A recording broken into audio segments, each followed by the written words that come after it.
Tell me about when you finally decided it was time to write about the sexual abuse and also to revisit that because, you had had the violent time, you had had now the communication via writing, but then it was time to talk about that. And you've continued to talk about it through Fragile, the TED Talk I saw you do at Leamington Spa, this book and Romans, you weave a lot of your experiences, but it's something that has always marked you as an exceptional person. Can you talk about that? And then how did that show you kind of full circle why a lot of behavior had happened in your past?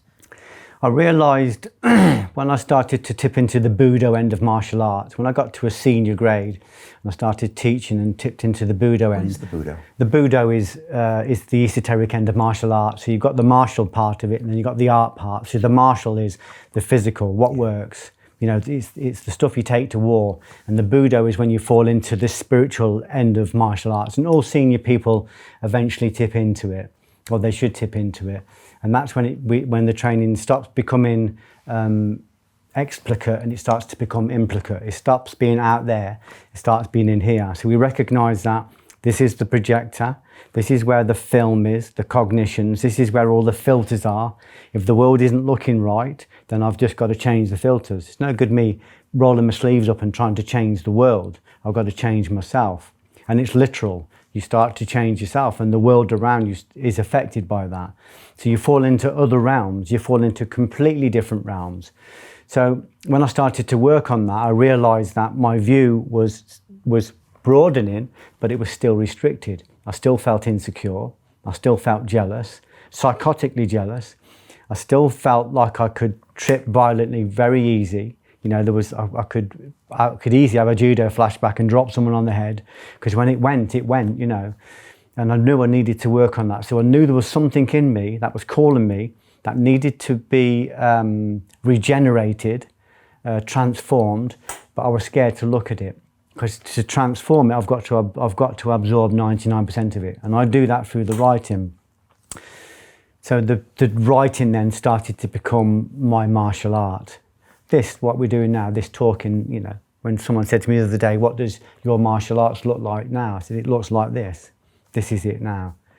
Coming down here, talking to you and telling a story and overcoming the 2 or 3 days of massive anxiety I had before I come here.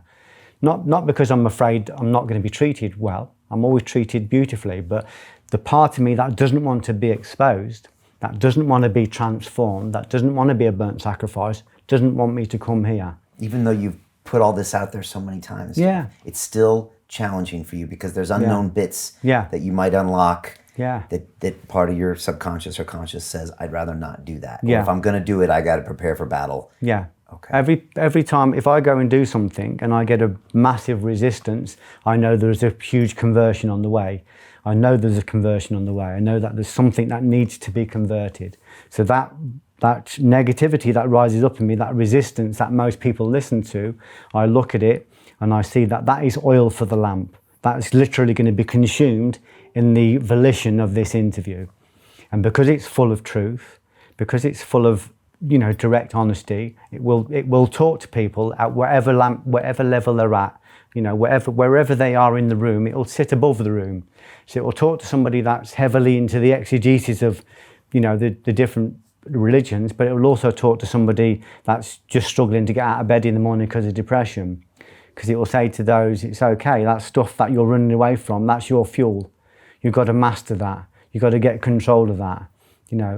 It's calling you. It's actually looking to be mastered. We need to sublimate the animal soul. We need to get control of our physical, psychological, physiological, sociological body. We've got to get control of that.